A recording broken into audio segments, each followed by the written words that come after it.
اعوذ باللہ من الشیطان الرجیم، بسم اللہ الرحمن الرحیم۔ تمام معزز ناظرین اکرام کو میری طرف سے بادب السلام علیکم ورحمۃ اللہ وبرکاتہ۔ امید ہے کہ آپ سب لوگ خیریت سے ہوں گے۔ سب سے پہلے تو آپ سب لوگوں کا بے حد مشکور ہوں جن سے میں نے ریکویسٹ کی تھی کہ آپ میرے چینل کو سبسکرائب کریں، کیونکہ کسی مجبوری کے تحت میں شیئر نہیں کر سکتا۔ انہوں نے میری اس ریکویسٹ کو آنر کیا اور بڑا اچھا رسپانس دیا۔ میں سب کے لیے دعاگو ہوں اور ان کا مشکور ہوں۔ میری آپ سے ریکویسٹ ہے کہ میرے اس چینل کو لائک، سبسکرائب اور بیل آل والی جو گھنٹی ہے اس کو دبائیں۔ اس میں آپ کو بہت کچھ فائدہ مند چیزیں ملیں گی۔ یہ ڈفرینٹ ٹائپ وی لاگ ہے، یہ یوٹیوب چینل جو وی لاگ ہے یہ بالکل ڈفرینٹ ہے۔ میں سیاست پہ بات کر سکتا ہوں لیکن سیاست میں بات نہیں کرتا، وہ میں اپنے خیالات کا اظہار روزنامہ نوائے وقت کی بدھ اخبار وینسڈے کی جو نیوز پیپر ہوتی ہے اس کے ایڈیٹوریل پیج 1 پہ میرا کالم موجود ہوتا ہے، آپ وہاں پر میرے خیالات کا اظہار سن سکتے ہیں۔ آتے ہیں اصل ٹاپک کی طرف۔ کل ہم نے بات کی تھی کہ ہم لوگ بالکل بے قصور ہیں، ہمارا کوئی قصور نہیں ہے۔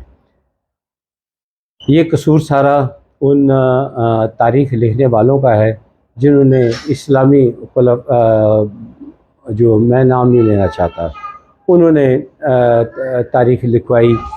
ان لوگوں کا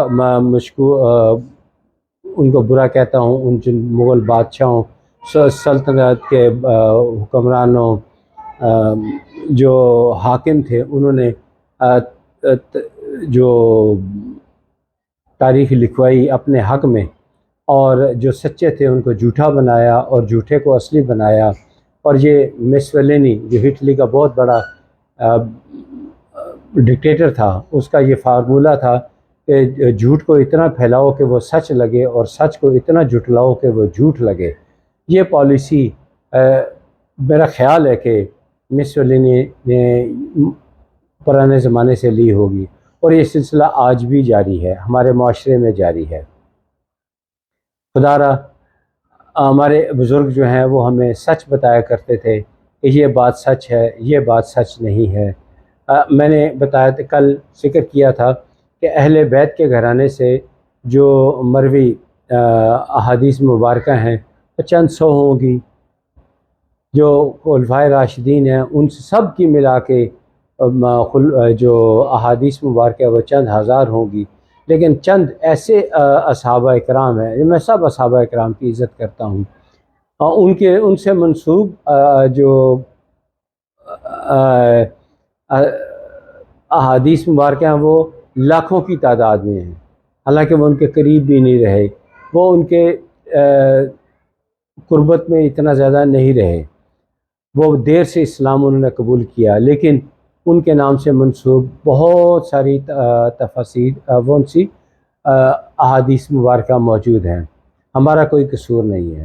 دراصل ہم جس گھرانے میں پیدا ہوئے، اگر میں اہل تشیع گھرانے میں پیدا ہوا، میں اہل سنت گھرانے میں پیدا ہوا، دیوبندی، بریلوی، یہ کسی گھرانے میں پیدا ہوئے، تو وہ مسلمان، ہمارے کان میں کلمہ پڑا گیا، ہم مسلمان ہو گئے، لیکن ہمارے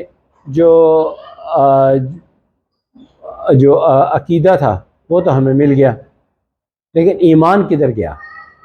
ایمان والی کوئی بات نظر نہیں آتی۔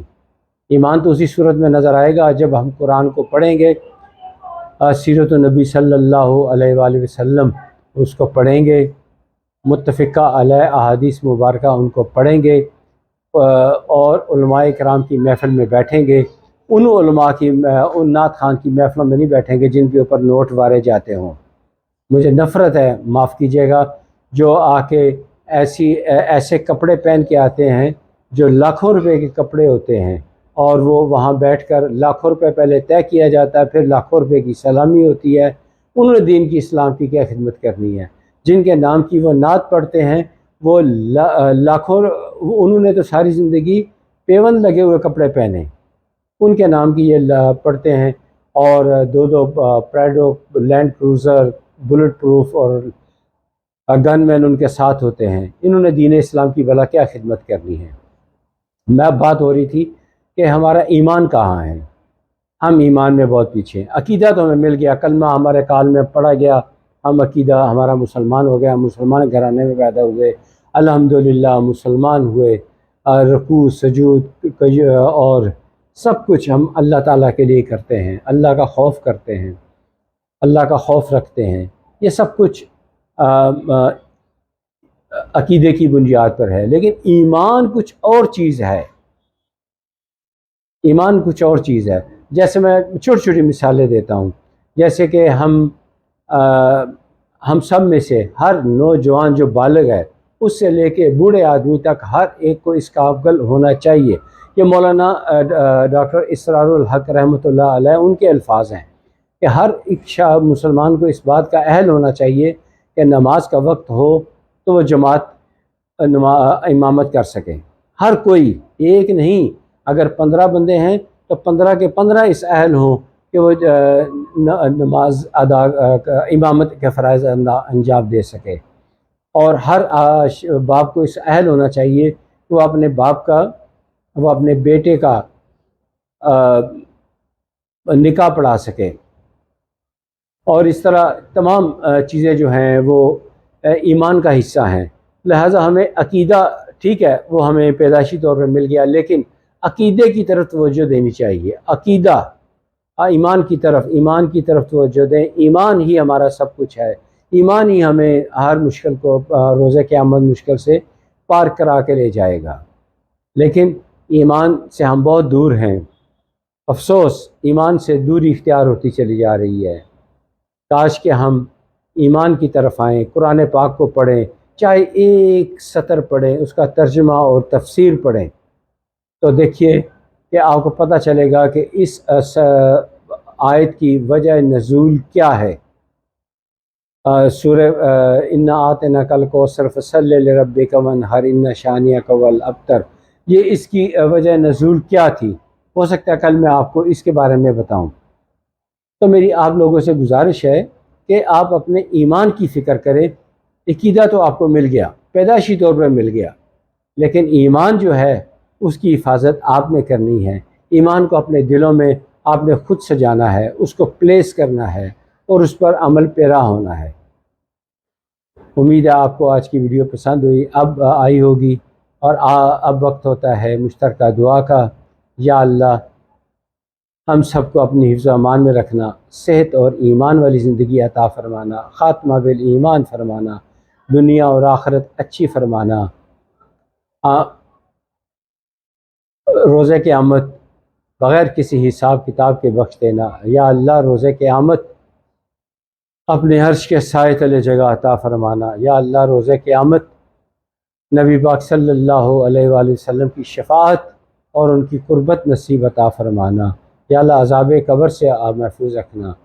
یا اللہ یہ میری دعائیں قبول فرما لینا، یا اللہ قبول فرما لینا۔ ہم یہ اس دعا میں آپ بھی شامل ہوں اور آمین کریں، کہیں۔ آپ سے گزارش ہے کہ یہ ویڈیو کو لائک، سبسکرائب اور بیل آئیکن دبائیں، اور یہ ویڈیو اب میں شیئر نہیں کر پاؤں گا کسی مجبوری کے تحت۔ آپ لوگوں سے گزارش ہے کہ آپ اس کو خود جو ہے یوٹیوب چینل پہ جا کے جو سرچ کا کالم ہے وہاں پہ سعد اختر اسکالر لکھیں گے تو میرے ویڈیوز آ جائیں گی۔ آپ ان کو سنیں، دیکھیں، اس میں کچھ نہ کچھ آپ کے فائدے کی بات ضرور ملے گی، انشاءاللہ تعالیٰ۔ میں طویل عرصے سے کر رہا ہوں، میں کوئی گانے، کوئی سیاست، کوئی ہٹر بونگ والی باتیں نہیں ہوتی، سیدھی سادھی باتیں ہوتی ہیں، نہ میرے پاس کوئی سٹاف ہے۔ میں سادگی کے ساتھ اپنا یہ پروگرام بناتا ہوں اور آپ کی خدمت میں پیش کر دیتا ہوں۔ امید ہے میری یہ کاوش آپ کو پسند آئی ہوگی۔ آپ اس کاوش کو سراہنا چاہتے ہیں تو میرے یوٹیوب چینل کو لائک، سبسکرائب اور گھنٹی کے بٹن آل کو دبائیں۔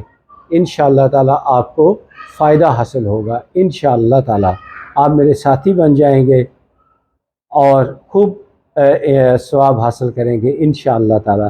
اگلی ویڈیو تک اجازت دیجیے۔ خدا حافظ۔ السلام علیکم ورحمۃ اللہ وبرکاتہ۔